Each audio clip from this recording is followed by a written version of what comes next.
Hey, welcome everyone. My name is Joyce Raimondo, and I am hosting this program on behalf of the Pollock-Krasner House and Study Center. As most of you know, we're a national landmark located in East Hampton, New York. We're about 100 miles east of New York City, and we are the home and studio of the very famous abstract expressionist Pollock and Krasner. And today I am so pleased to present our special guest, artist, and yoga practitioner, Lisa Trivell. So say hello, a Zoom hello to Lisa. And today we're going to have several different portions of this program. I will give an overview of the topic, which is unblocking creative energy. And I'm going to talk about how Pollock and Krasner was the abstract expressionist art was like a release of energy. Pollock even said his paintings were energy made visible. And then Lisa Trivell will present her art and her new programs that she has created, combining stretching and movement and even breathing with the artistic process. And you'll even have a chance to do some painting or drawing if you like. And then at the end, we'll share. Well, I'm really happy to be here. I feel very connected to the East Hampton community and to my artist friends out there, as well as my friends here on the West Coast. And yeah, I'm excited about integrating meditation and creativity. So here we have the barn studio of Pollock and Krasner, which is located in the Springs, East Hampton. If you'd like to visit, you can go to pkhouse.org and arrange for your tour. We don't have just open hours, and we reopen in May for the season. So Pollock, of course, is known for his drip painting, and we're going to unpack some of the themes that Pollock and Krasner were exploring as abstract expressionist artists. So Pollock and Krasner moved to the area in 1945. They bought the property in 1946. It was very rural back then. There were only 200 people in the entire community of the Springs. And it really was an ideal life in many ways for not just Pollock and Krasner, but for artists in general. Many of these young artists moved here from New York City. The East Hampton area is spectacularly beautiful. Has beautiful forests, open land. Now, of course, today it's more built up. The light is incredible because of all the oceans and the bays that surround the area. And so this was a haven for artists as early as the late 1800s. And Pollock and Krasner had a great life. They had two dogs, and Pollock painted in the barn, Lee painted upstairs in the house, and they married, and everything was going well while Pollock was sober. And then when he lost his sobriety, things of course took a downhill turn. Pollock was sort of he was kind of a down-to-earth kind of person. He grew up in the West, and he was very well suited to the local environment where there were fishermen and farmers. And Lee said that he used to love to just have quiet solitude, just to sit and look at the landscape and inner quietness. After dinner, to sit on the back porch and look at the light. So I think integrated into this talk about unleashing energy, which believe me, I need this probably more than anybody else, is the idea of balance, right? So balancing the activity of being an artist, the activity of creating, the activity of stimulation, even going to museums, listening to music, whatever it might be, with an inner quietness and taking that time to rejuvenate, taking that time to restore, taking that downtime even to spark creative ideas. So this is the paradox or the sort of yin and yang of creativity. We need to be around other artists and to be around culture to stimulate ideas. We also need to sort of sit with ourselves, have that solitude, and many times, of course, people find that in nature. So Pollock says the painting has a life of its own. I try to let it come through. What does he mean by I let it come through? Come through what? a main focus of abstract expressionism is the idea that your imagination, your emotions, and your energy come through, right, in a very organic way, in a very intuitive way, without any preconceived idea. They come through, and in Pollock's case, literally flow onto the canvas, right? But the painting has a life of its own. So this speaks to the idea that Pollock is not, he's not willful about what's going to come out. He doesn't follow a sketch. He doesn't have a plan. He also doesn't have a set idea about what the painting is going to be about. The whole process is open-ended. And even the final result, Pollock says, enjoy the final result the way you enjoy music. That's not an exact quote.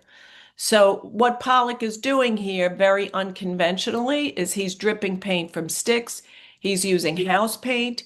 He's working from all four sides, placing the canvas on the floor.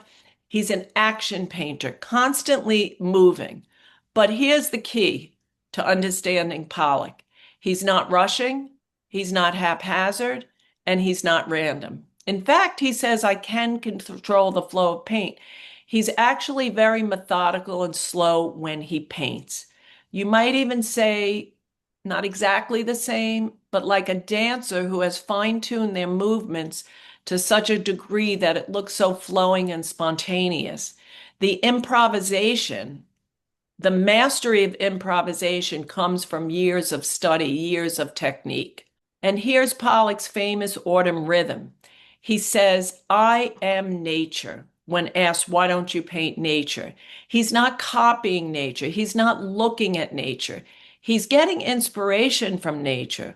But more importantly, he's connecting nature to his inner life. This is where the energy comes through. And this actually connects to ancient yogic ideas. Pollock didn't study yoga, right? Pollock wasn't a religious man, also. However, the early abstract expressionists like Kandinsky and even Mondrian, they were very influenced by theosophy, which brought Eastern religious ideas to the West. And one of the primary ideas was that everything is energy. Everything in nature, every object, everything we see is energy, including ourselves. We're all connected as one, not just as people, but everything, literally, is one and the same. And this moves artists to make abstract art, not creating, not painting form, because form is an illusion. The real truth is that everything is energy. And Lisa's going to help us today to how do we unlock our energy, right? There's many things that can block energy, many things, right? I'll just off the top of my head, blocking energy can be fear. It can be being a perfectionist. It could even be just being stiff physically, right? So, some of the techniques that Lisa's going to show us today is how to physically and mentally and through breathing unlock energy so that it can flow out. Some of it is a mental attitude, some of it is physical, and some of it is energy itself, like breath. So Lee says, I like a canvas to breathe and be alive. Be alive is the point, right? And as limitations are something called pigment and canvas, that's the physical. Let's see if I can do it. I love this because Lee is also an action painter, and she says, I surrender. I don't will the painting. Sometimes I start off thinking it's a yellow painting, it comes out green. I don't know if those are the exact, if that's the exact quote. Um, but at any rate, I love this. She is a trained artist. She is an educated artist. She's an experienced artist. She says, let's see if I can do it. There's also a sense of humility when we surrender to letting that energy out. We don't really know what's going to happen, right? And she even says when it happens, it's miraculous, right? So it's to have the beginner's mind.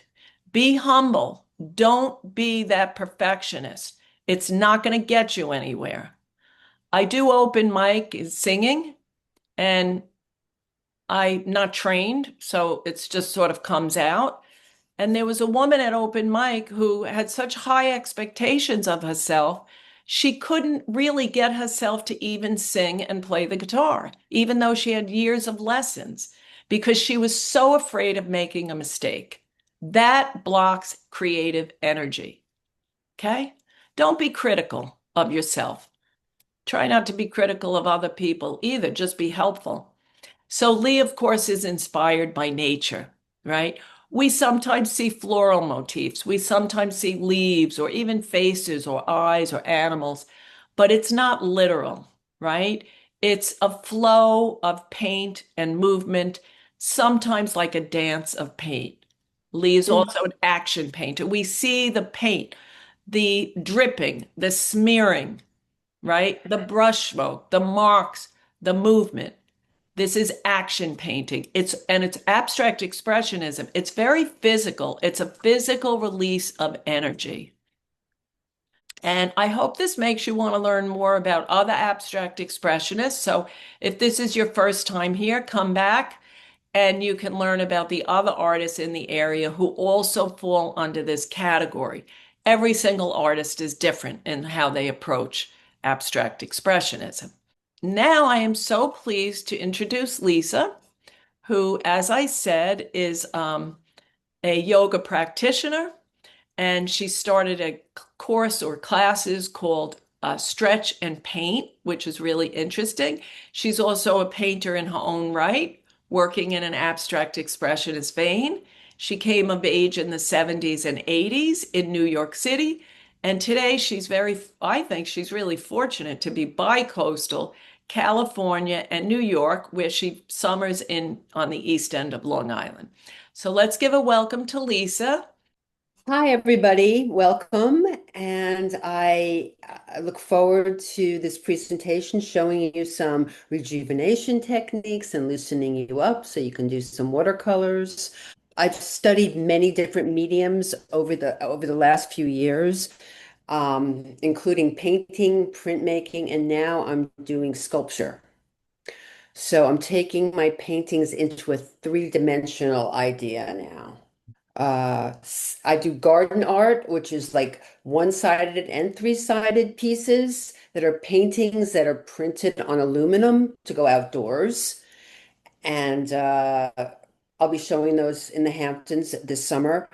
And I'm also studying ceramics with the idea that I can paint on the clay after it's been in the kiln.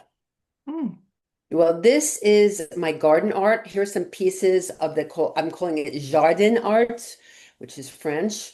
And these pieces, like I said, are painted on wood and then photographed and printed on weather-resistant metal with stakes that they can go in your garden. So the idea is to extend a person's art collection to the outside. Um, in some cases, they can be taken off the stake and then hung on the wall as well. But this is still developing. I'm making smaller ones now, and I'm making three-sided ones, like I said. All the Jardin art paintings were inspired by nature and water, earth, air, and ether and just all the elements that I find out there on Long Island as well as on the West Coast. So the inspiration is nature. I think how I get there is through my meditation practice, which I'm going to show you all that as we go on today. This is a smaller painting which I did a series of very quickly recently, which was totally abstract. And I have to say that I did them pretty quickly, and I did a few of them at a time because I found that once I got started with this particular series, I just wanted to keep going with it. So I had like several paintings out at the same time. After doing some relaxation and some breathing techniques, I went into the painting and it worked. Not to say that it's always going to work if you do the breathing techniques and the meditation. It'll make you feel good, but it's a great way to start the creative process. And like Joyce says, we don't want to be judging ourselves. Like sometimes it's going to work, and sometimes it's just an exercise of exploration. This is a print, a mono print. I've done this, I did this a couple of years ago. Again, I did a series of these, which was like swimmer oriented because that's part of my daily routine. Usually, as long as I'm near water, I like to swim every day because swimming and being in the water is the elements, and it's also super, super relaxing and tactile because you're feeling the water on your body. So I find that part of the sensory experience of breathing and visualization is also touch is involved there too. And I'm going to show you some self-massage techniques. But what I'm mentioning about the water, which is indicated here, for me, water is very tactile, like you feel it all over, and it's really good for the nervous system. So whatever way you can do that, that means taking a hot bath, that means jumping in the bay once in a while. It'll all work to help to balance the nervous system. And when Joyce talks about mental or physical blocks, like worrying or feeling like uncomfortable in your stomach or one of these, I find that the mental and physical is directly connected. So that if you do some swimming exercise, then you're going to feel better mentally, for example. If you go out and walk in nature and then come back to your studio, you're going to feel better emotionally. And if you're feeling better emotionally, it lets off certain positive chemicals in your body. You're going to feel better physically. And one example of this that I sometimes experience is that if I'm anxious, I'm going to feel it in my stomach. So everybody holds tension in different ways. And through a meditation, you can release those parts of your body. This I did part collage. That one was part collage. I'm starting to work bigger again. I'm getting out of the long garden art. I'm still doing that, but I want to work bigger this summer. This is on raw canvas. I think I did this one on the floor. I feel it's successful. It is successful because it indicates nature, but in a very kind of free way, and you don't necessarily have to identify it as a flower, although you probably will. I like the fact that there's different what do you call it? Some light paint and some darker paint opacity. You can see the canvas, and other times I built it up, which is what you can do with the watercolors as well. I You can like have, those little circles, Lisa. Did you stamp with like a roll or something, those little curves? I think that was, yeah, I had like a cup, and then I just used some of the paint that was left over, and I did that.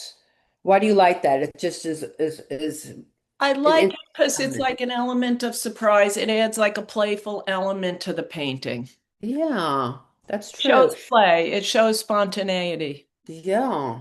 Yeah. It may have even happened haphazard a little bit, Mhm. like by I I don't know how that happened, but however it happened, I did it more than once, after I said, oh, that works. Then I went to a different section of the painting and another one because as you know, as an artist, and you're all studying art right now, composition is important. If you feel like you've got some colors going and a feeling going, okay, then where does your eye go? Is it traveling around the canvas? You usually, and I learned this earlier this month, I took a film class, and the same thing for art. You look in the center of the painting, and then your eye travels from the bottom clockwise all the way down to the lower right. So in doing that, you're going to see all these little lines and marks. But test that out the way you look here's another example. You be look in the middle, probably, Then your eye is going to travel to the swimmers from the left, circling around to the lower right. But what I did, it was like not unconscious, was subconscious because I cut out, this is also a monoprint. I cut out some stencils of the swimmer. I then, well, first of all, I did a monoprint with these textures. Then I cut out the stencils of the swimmers and the orbit, and I pulled it through the printing press again. So there's only one of these. It's an original. And I'm looking at making prints of prints to make it more affordable for people as well. But for now, this is an original. And I did a whole series of swimmers because, as I said before, I love swimming, yeah, and uh, and the water is another square painting that I did like a series of these, and part of this is some collage. So I did cut up some prior paintings and place them in different areas. And I worked on about five of them at a time. Same with this is part of the same series. It's a little blurry, but you get the idea of it. Mhm. There's And, collage. There's yeah. what? No, and of course, Lee Krasner was known for this technique also of cutting up or ripping up her former paintings and reconfiguring them. Yeah. Mhm. Yeah, it gets it gets you started to think about the whole composition and it breaks it up and then you might get an idea with that collage piece how to balance that out with either another collage piece or a paint.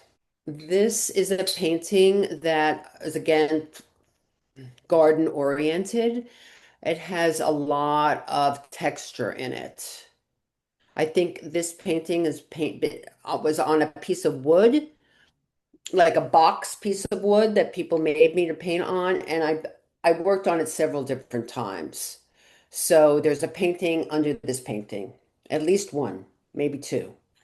And then the final touches, I painted very loosely with the flowers. The flowers weren't in mind right away. I just put the colors down and action painted this from an emotional place. But then I saw the flowers and I just decided to highlight them with the white. And I put some sand in it too Very nice. because I like texture Hmm. going in the direction. This also has yeah, the underpainting has collage tissue paper in it, which adds like another texture. I like having an underpainting, meaning not working on a completely white canvas. So what I'll do is just stay that with that for a second, Joyce.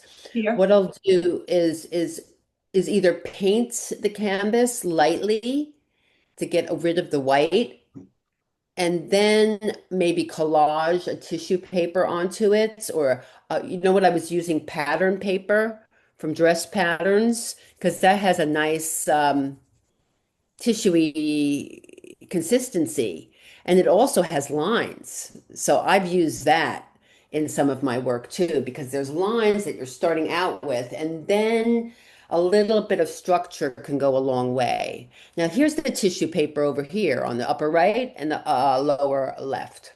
I like that contrast, Lisa, with the pattern following. It's sort of like you have to follow the directions, follow the pattern. It's very, geometric, and then you have all these spontaneous marks around it. It's really nice. It's nice to have that contrast, yeah, Mhm. of the geometric and the spontaneous. Yeah. I play music very often when I'm painting. I get into a zone where I just put my earbuds on and listen to, sometimes I even listen to the same song. Like if it's helpful for me to just get into the flow a little bit more, I'll play the same song again, or at least the same artist. And that is familiar enough to me that it loosens me up and relaxes me. So then I can get to my subconscious creative place. I believe that creativity is energy, and it depends in our lives where we direct this energy. Of course, having a certain skill set, studying art, examining nature, drawing, painting, taking classes, that's all helpful. but it's really, really good to get into a space where you draw from your subconscious a little bit and you set aside the time to set up your work and go for it. And if it helps to play music to get you into that zone, for me that works, along with the breathing techniques, dropping my shoulders, doing some head rolls to relax the vagus nerve. We're all talking about the vagus nerve now. It's up at the top of that a neck and it gets tight. And then that constricts the energy of the cerebral spinal fluid going up and down your body. And energetically, it constricts the chakras, which follow the cerebral spinal fluid. Like, if you want to define the chakras, it is energy moving up and down the spine. So it correlates with the fluid moving through your vertebrae. So you can approach it both ways, energetically and also physically. You just relate to the music. It makes you feel good. It frees you up. And then from there, it just like your mind is not analyzing, okay, exactly where things are going to go. Especially since now we're talking more abstractly and loosely. You can draw it out, you can observe things, but then you want to tap into your subconscious and into your energy, the energy force that is in all of us. And this energy, like I said before, can be redirected. Let's, like, yeah, in daily life, we have responsibilities, we have things that come up. You got to go back, take care of yourself, go for a walk on the beach, rejuvenate yourself, and then go back into your project, whatever that might be. It could be work or it could be your artistic project. So you've got to rejuvenate yourself. All right. So the breathing techniques, there's quite a few breathing techniques. The most basic one, which you might already know, is just breathe in the cool air and exhale the warmer air. So breathe in the cool air through your nose. Exhale the warmer air through your mouth. One more time. Inhale, cool air. Exhale, warmer air. Then you can think of elongating it a little bit. Inhale, it's called the box breath. Inhale, hold the breath. Exhale, hold the breath. Inhale, hold the breath at the top.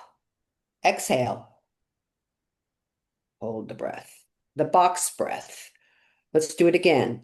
Inhale the cool air, hold, exhale the warmer air, pause. And the reason you're pausing, especially at the end of the exhale, is sometimes we breathe on top of a breath. We don't exhale completely. So the exhale is when you release stress. The inhale, I like to think of inhale as bringing in the energy, exhale is releasing stress. And you can practice, okay, so that's one breathing technique, which is really easy to practice wherever you are. I practice this when I'm driving. I practice this before I get in up in the morning, before I go to bed at night, or if I happen to wake up in the middle of the night. What do? I do some breathing exercises. And this is the box one, the cool air in, the warmer air out is a very basic one. And I will add one more element to the box breath and to the breathing, which is so, we don't think of it, but the lungs and the lungs are inside the rib cage. And when you're breathing, I want you to think three-dimensionally. Just for a moment now, relax your shoulders here while you're breathing. Let's do some shoulder rolls. Let me see those shoulder rolls. Bring the energy down to your shoulders. because that's going to release your neck and get the circulation moving through your spine. Okay. So you can combine, you can do a few rotations like this to loosen up your rib cage and shoulders. Then you can go like this with your arms. Inhale to the left, exhale to the right. Inhale to the left, exhale to the right. So you can do that slowly or you can speed it up if you want more energy.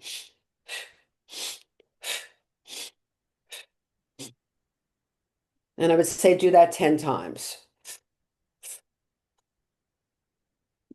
Very good, Jules. I see that you're doing that with the swing in the arms. Why a spinal twist is really important is because it really, as you can tell, loosens up the spine, and balances out the muscles there. And then it frees you up to just use both hands if you want to in the process, also when you start creating. Now, Tracy, I see that you're doing it, but like try to involve your head too as you're doing it. I know you're watching me, but when you're doing Yeah. the spinal twist, Yeah, I was doing that before. I was thinking, not to interrupt you, sorry. I was thinking about maybe people that might find that uh kind of head swimmy a little bit with dizziness. I like right, maybe spotting yourself as you're doing it a bit. spotting is good. Yeah. Also do it slower. You can do it slower. And to remember, like I said, even if you're doing a quicker breath, exhale completely. Blow it out of your mouth.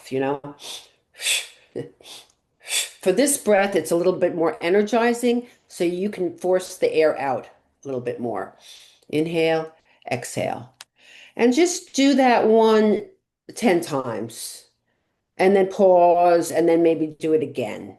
So if you're setting up your paints and you want to do one of these breathing techniques, I just do 10 times one or two of the breathing techniques and then start painting. And then if you feel blocked, you can always do again another conscious breath. And check yourself when we're doing the box breath or the in and out, the cool air, the warm air. Put your hands on your tummy occasionally and make sure that just feel the air come in and out. You want to feel it in your tummy because that means you're taking a deep breath. Because anatomically, and I'm a massage therapist and a yoga teacher, anatomically, what is happening is that you're taking in oxygen and then the diaphragm muscle moves down and your tummy comes out on the inhale, in on the exhale. Make sense? Sometimes we do it the other way around, like we'll like suck in air and hold our breath. But for deep breathing relaxation purposes, relax your tummy. And that you can practice. A good place to practice relaxing the belly breath is again initially when you wake up in the morning and before you go to sleep. Then you're going to be able to, once you get familiar with some of the breathing techniques, you're going to be able to call on that in stressful situations. You're going to also be able to call on that when you want to tap into your creativity. Like, am I holding my breath here? Which might mean anticipation. What am I going to do? Thinking too much. Just let it go. Realize, and you'll see in the exercise that we do today that, some things work. You might not, some things don't, but it's all exploration. And then if you practice enough, you're going to come up with some good drawings. And just as important is that you're going to feel good. You're going to feel good because you're breathing more in a more full way and feeling the sensations in your body, the energy in your body. It also, I find, helps you get in touch with your emotions too, like not bottling things up. And if we don't want to bottle, once we start freeing up our emotions, that's another element. There's the mental, the physical, and the emotional, right? And I feel like when I'm in the flow of painting, my emotions are involved in the painting. I hope that when people see some art of mine, that more than identifying it's a flower or like a swimmer, I hope they feel an emotion or like it ignites an emotion in them. So when you go to see art, you also you're feeling an emotion. When you're doing art, you're feeling an emotion. So people ask me very often, "What's the name of that painting?" And I say, "Well, I change my mind all the time about it because I'm not attached to the title of the painting." It's more like I say, "Well, the important thing is how does it make you feel to look at it?" That direction, one of the directions that my art is taking is for healing purposes. Everybody needs healing, right? Everybody needs relaxation. So I feel that my art, because of my background in meditation, yoga, and exercise, it is calming people down. It's like giving them a lighter feeling, maybe an inspiration. I can do some massage. I can do some massage with somebody, but very often I'm sending them an image to brighten them up, like if they're not feeling good. Okay, so other exercises. All right, so we have the breath. Another one is the wave breath. I like to play ocean music. I have a recording, which I think Joyce is going to play for us a little later, which is the ocean. And the rhythm of the ocean is connected to the rhythm of the breath. It's like the breath of the earth. When you go down to the sea, you're feeling those waves coming in, going out. So I have an ocean recording, which I'd be happy to share with anybody. Maybe Joyce can post the one, um, and you can play it while you're doing your breathing techniques. For me, the ocean is a big, big, big inspiration, as well as the trees and the flowers and the sky. I get a good feeling from nature, and then integrating that with the senses that we feel, smelling, tasting, touching, hearing, seeing. Um, I did a presentation a while back where I did integrate all that in a group setting. We did the visual, the audio, similar to what we're doing here. Then I did some self tapping and aromatherapy, and then a little like cookie at the end, you know. Everybody knows the pleasures of food, but that's one of the five senses. Okay, let me show you this wonderful tool that you can get on Amazon. It's called a gua sha. And why I'm showing it to you today is because for me, it relieves a lot of stress. You get the stone, you can massage your scalp and get the circulation going there. Wake up in the morning, massage your scalp. It's really good if people tend to get headaches. Then around the ears, forehead, okay? Then you bring it down. If you're following me, you can just do it with your hands right now. And then I'll show you that where you can get this. But you can do it with your hands too. You want to open up the lymphatic system. Then you go to the top of the head and zigzag it a bit around the eyes. This increases collagen also in the face, as well as relieving tension. Then you go from the nose to the cheek 3 times, the nose to the cheek, very lightly. Men can do this too. Children can do it as well. Then you go up and down the mouth and around. And then you finish off by going up. If any of you have had facials, you know you want to go up to the temple, up to the temple. Then you go to finish off, you go down one side of the neck, down the other side of the neck, and you finish in the heart chakra here. This I take with me everywhere. Like if I'm in a movie house, I usually bring this along. I have it in my car. I mean, it's just a great self-care tool. And I think on my YouTube, I have a slower version of the whole sequence. Now we're going to talk a little bit about the chakras. And as you can see here, I don't know how much of this you can see, guys, but the chakras are vortexes in the body that are inside the body.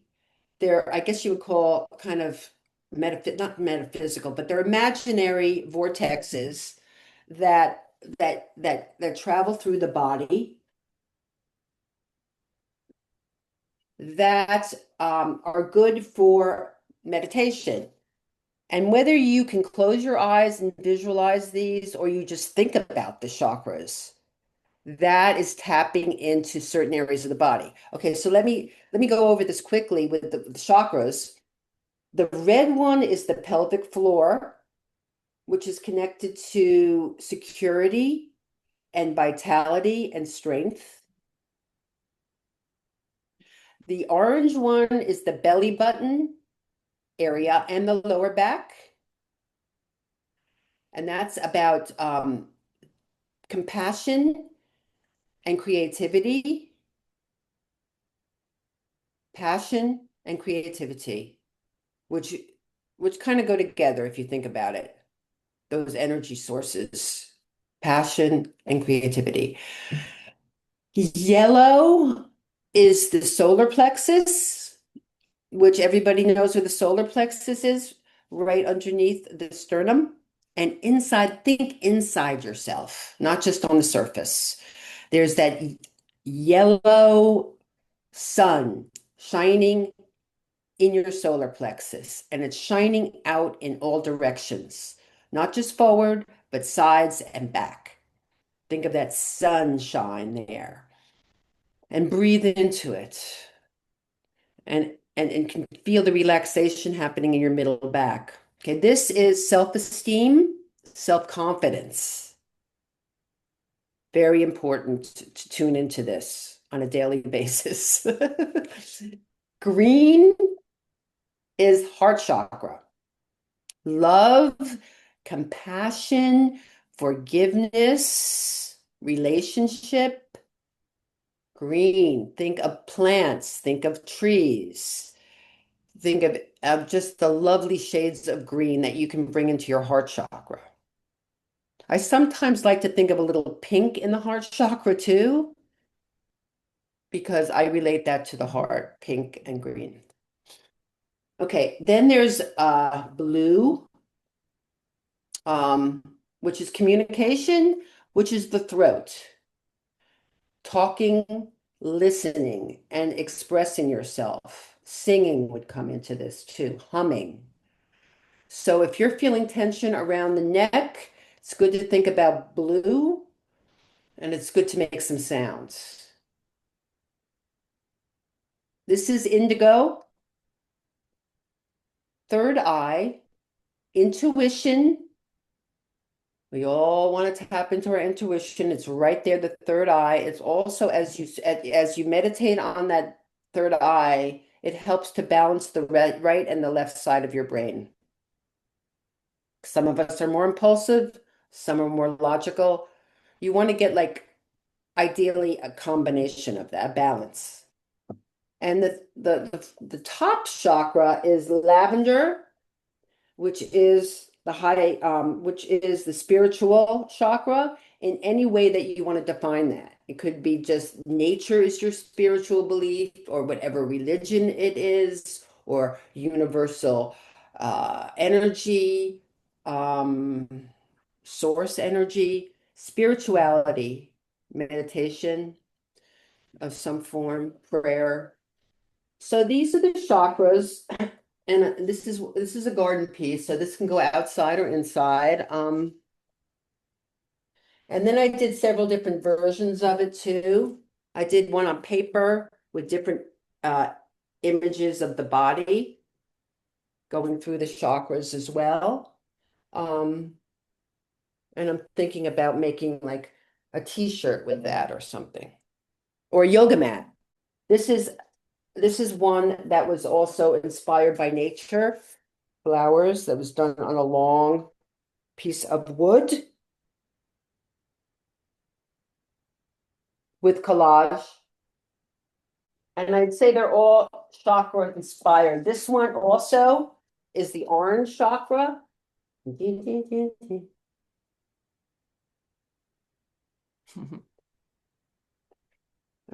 What I'd like to share with you today is painting from the chakras. I just want people to see which chakra, which one they feel would benefit the most right now from breathing into it and just focusing on those colors.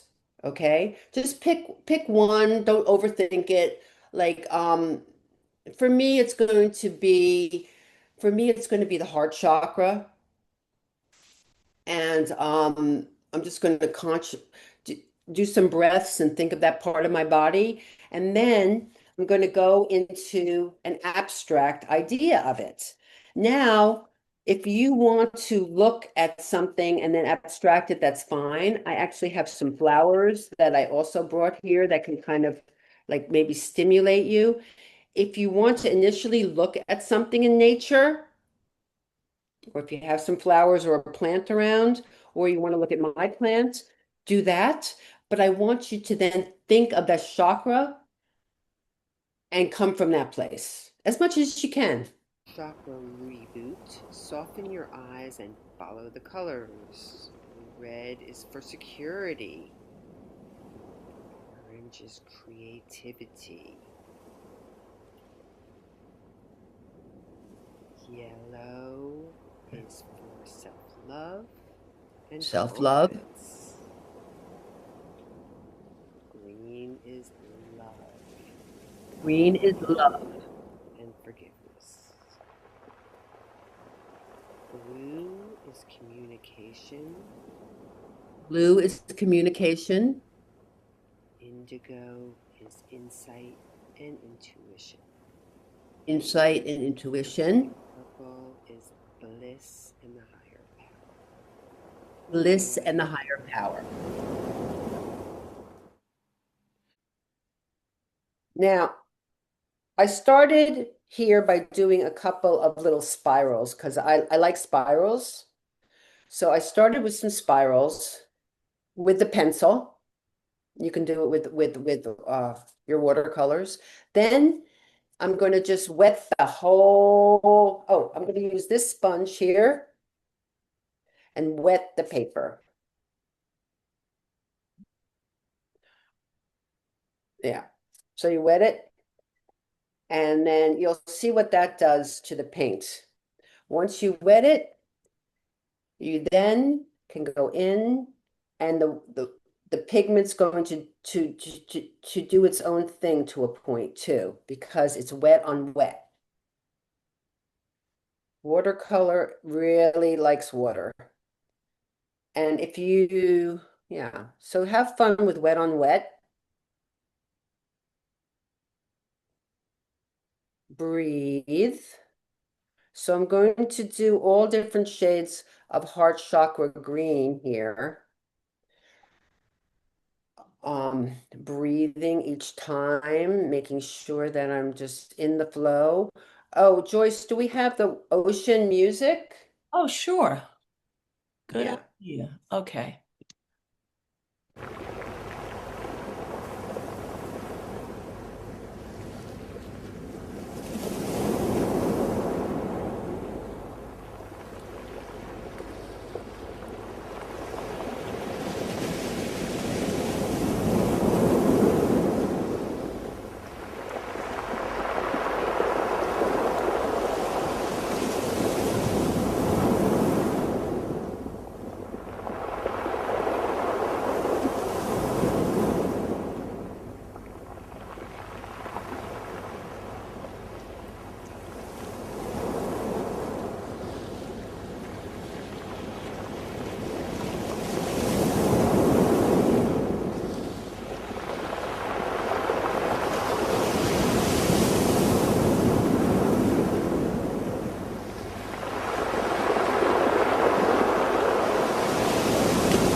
Now I did two quickly because I wanted to tap into my self-confidence a little bit more too. So Uh, I I love that, Lisa.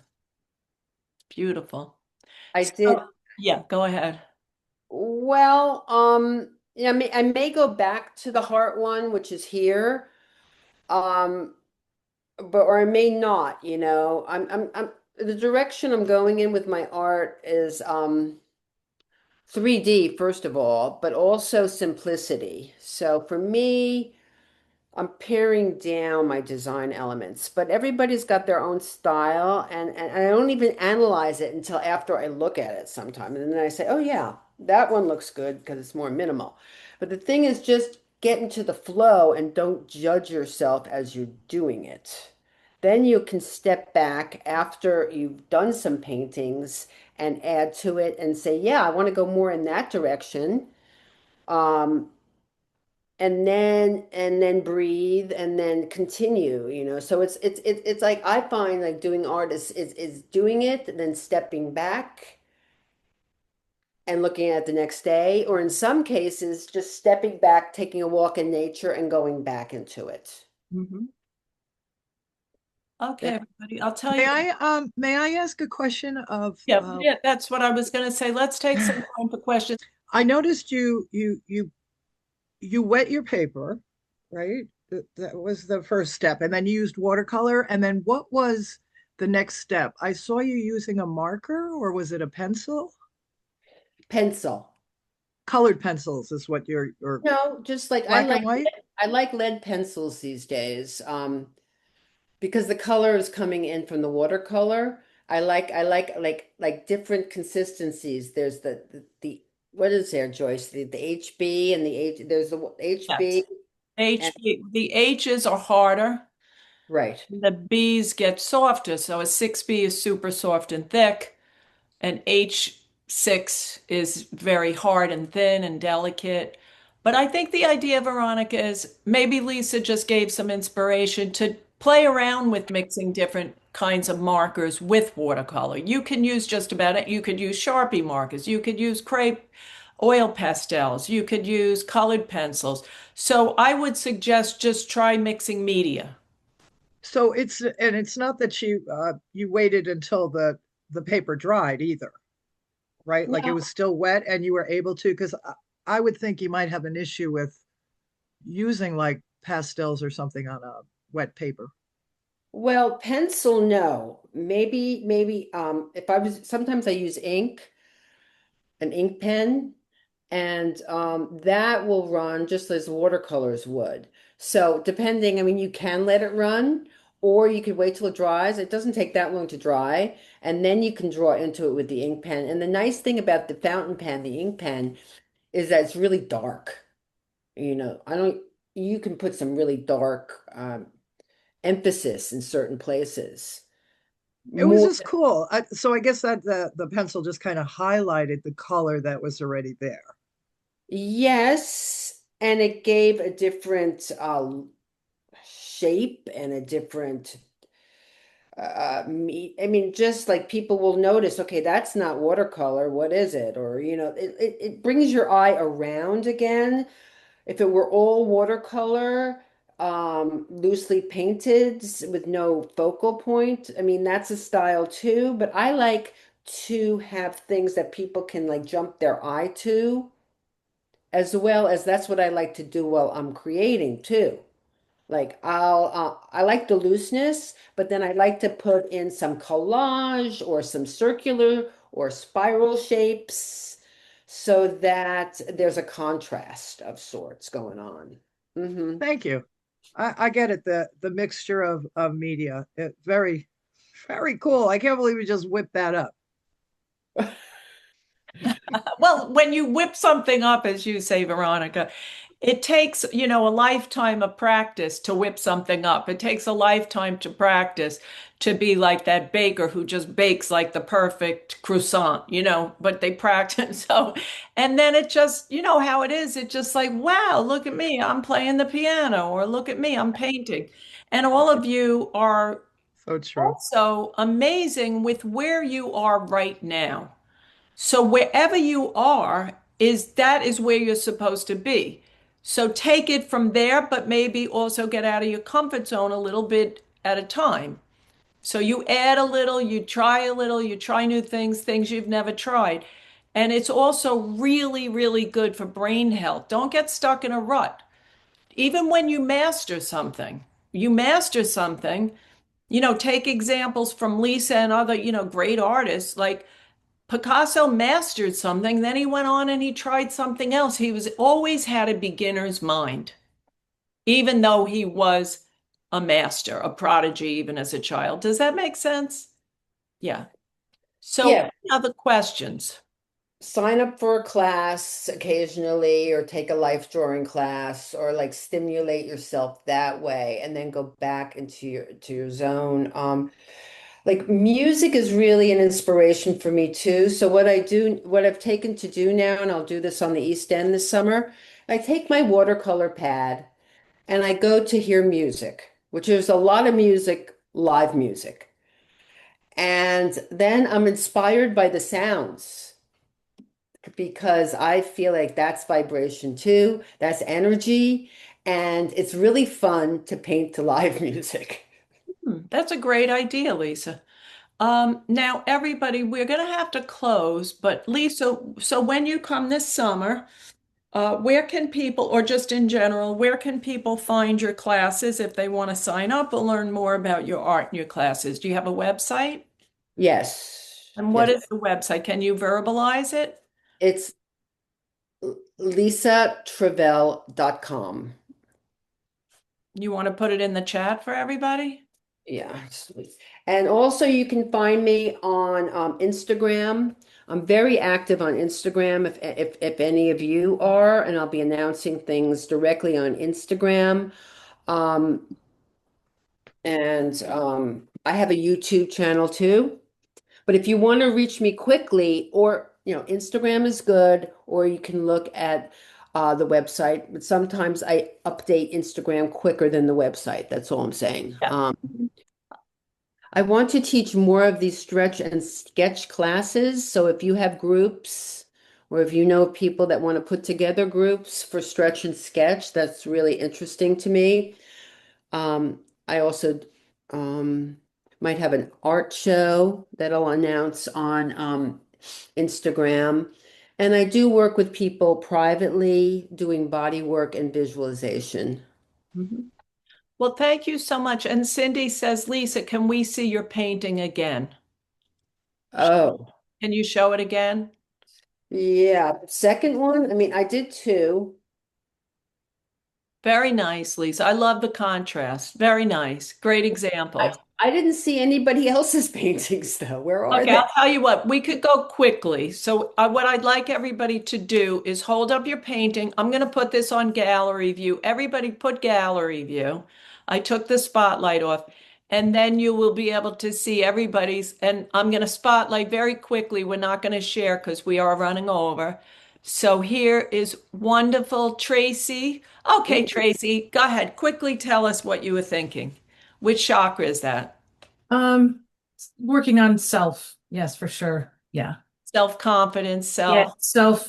Self-awareness, thinking about things that I need to think about for myself at this moment. Great. Just dancing that brush around and feeling the movement of the watercolor, and it got certain parts of it got really grainy, which was I really enjoyed that. I like the yellow goldish with the brown, what appears to be brown on Zoom. It's really beautiful. And it matches your blouse. Thank you. Very often that happens. The more that you get in touch with color, you start to wear the colors that make you feel good. Like you're wearing yellow. I'm 100%. wearing pink. Yeah. Absolutely. So how about Veronica? Veronica, I think you're on blur. So we're going to go to Susan and then come back to Veronica. You have to fix your Zoom. Oh, I love that, Susan. Which chakra? What would you like to say? Okay, I was thinking of communication and connecting with people. Very nice. Like that. And I decided I like working with ink. Yeah, I Um, like it. I like the way it's all intertwined. well, that's Nice. how I wanted it, to be connected. Very nice. I like the way it goes also from shapes to linear and the abstraction, the white spaces. Very Right. nice. And how about Veronica? Thank you, Susan. Let me spotlight Veronica. Ooh. Nice. Tell us about this one, Veronica. Which chakra were you thinking about? Can you unmute, Veronica? Veronica, you're muted if you want to say something.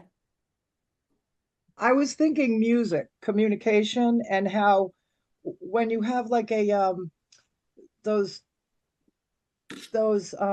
amplifier thingies, how the sound just like drips and spills out all over the place, even though it's directed a certain way. That That's was my really thinking. nice, Veronica. Good job. And then I added a little green.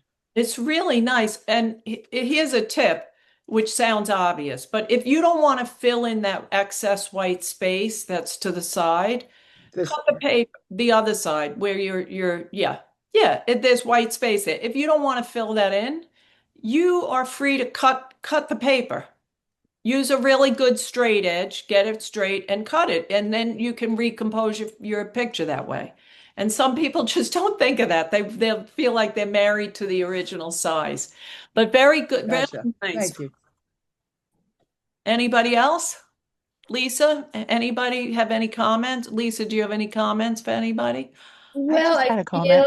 like I'm really impressed by what everybody did and just to continue as an exercise with color and connecting to what part of the body that might be coming from and what feeling that might be coming from. Hmm. I'll show mine quickly. Lisa, thank Well, you so much because you really helped me to get to relax. I really appreciate your generosity of time today. I know you have many things going on in your life, so that was mine. This was my heart chakra, Yeah. hopefully radiating out. But what's interesting, I did this years ago on the heart chakra, and you can radiate too much. I'm so empathetic that I had to learn in my lifetime to set boundaries. So you can use your voice too much and not let other people speak, right? You can anything overdone turns into not a good thing. So it's all about balance. But I think I have a good balance now. Um, but thank you, Lisa. You inspired me because I don't like to swim. I don't like to get wet. I don't like to get cold. I I'm scared of ticks, so I don't I, go. I don't go on hikes. I'm not a nature girl. I prefer culture and getting my nails done. So you inspired me. I'm going to take a walk. I'm going to the ocean right now after this Zoom. Thank you so much because it is true. It's so pleasant, and we all have beauty around us, regardless of where we live. Even in the most busy suburban place, you can usually find nature, even if it's in a potted plant or your own garden or even a pot on your terrace, whatever. So, or just looking up at the moon or the sky. So, I really do appreciate this was a great reminder. And on behalf of the Pollock-Krasner House and Study Center, thank you everybody for sharing. And let's give a big thank you to our guest speaker, Lisa Trivell. And I can't wait to see you this summer. Any closing remarks, Lisa? well, it was a pleasure. I love teaching and sharing. And yeah, I just encourage you all to get in touch with me one way or another so I can let you know what I'm doing this summer if you'd like to come to a workshop or create one. Okay? Very good. And it's Lisa Trivell, Trivell. Or make an appointment, a healing appointment. I'm going to be doing that too. Yeah. Thank you so much, everybody. Have a wonderful thank afternoon. you.